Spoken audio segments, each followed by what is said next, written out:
Right now, as you watch this video, you think your face, your name, and your ideas belong to you. But what if they are already someone else's property? Imagine a prison. Its walls are made of gold, and its bars are made of money. Inside are the most talented and famous people in the world. But they don't have the key to the door. We call this the golden cage. Today, I will open this cage using the world of Formula One, a world of billion-dollar contracts and secret digital identities. From the faces of drivers to the brains of engineers, and even the legal system itself. Don't worry, by the end of this story, you will never look at your phone's terms of service the same way again.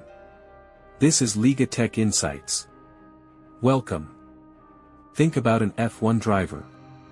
He controls a machine going 350 kilometers per hour. Millions of people admire him. But look closely at his racing suit.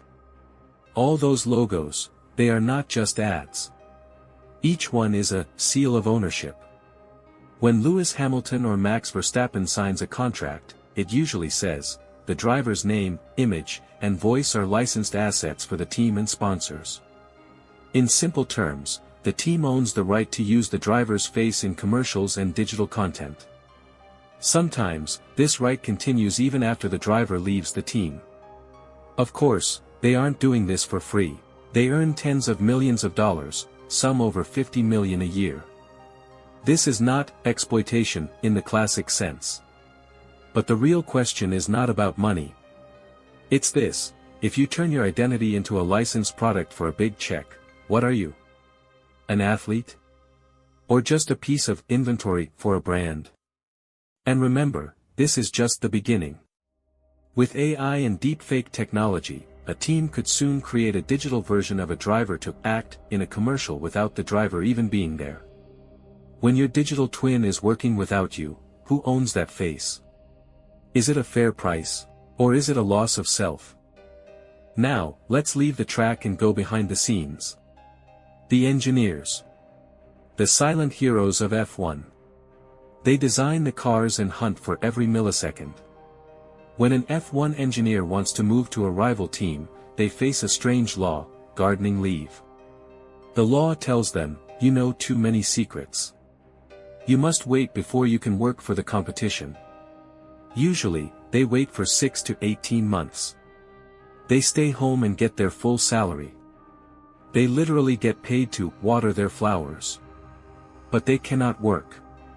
In a world that moves so fast, they are forced to stay silent. Adrian Newey, the greatest designer in history, had to go through this. But here is the real problem: where does a company's secret end and an engineer's knowledge begin? A company owns its designs and algorithms. That's fair. But can they own what is inside a human brain?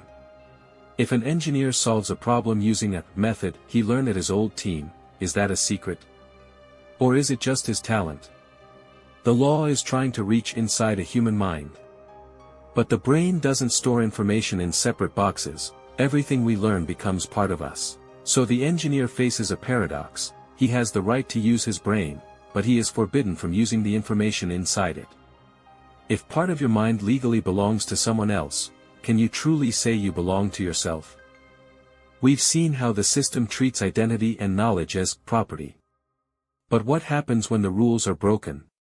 This is where we find a dark concept I call criminal arbitrage.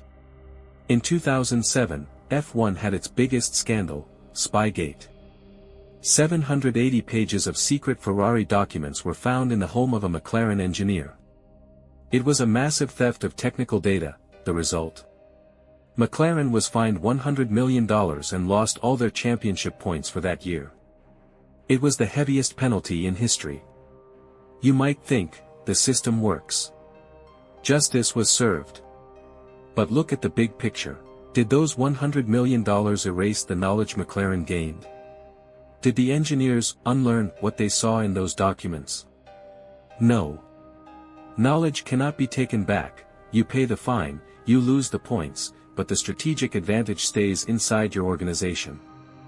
Some big corporations make this calculation: if the profit from stealing a secret is higher than the potential fine, then the fine is not a punishment. It is just a business cost. The law doesn't stop the crime, it just sets the market price for theft. Does justice have a price tag? It depends on how much you trust the system. We've traveled inside the high walls of Formula One. We saw faces turned into products, brains turned into legal battlefields, and crimes turned into business costs. But this isn't just about F1. The same logic works in your daily life. When you join a social media app, you give them the right to use your photos and data commercially. When you sign a job contract, you often sign away your right to work for a competitor. When a tech giant loses your data, they often view the legal fine as just an operational expense. The mechanism is the same, only the scale is different. The golden cage is a comfortable place. It's warm, safe, and shiny. But do you hold the key to the door? Let's talk in the comments. Where do you stand in this system? In our next video, we will look at how AI companies turn your personal data into raw material. Subscribe and turn on notifications. This is LegaTech Insights. See you soon.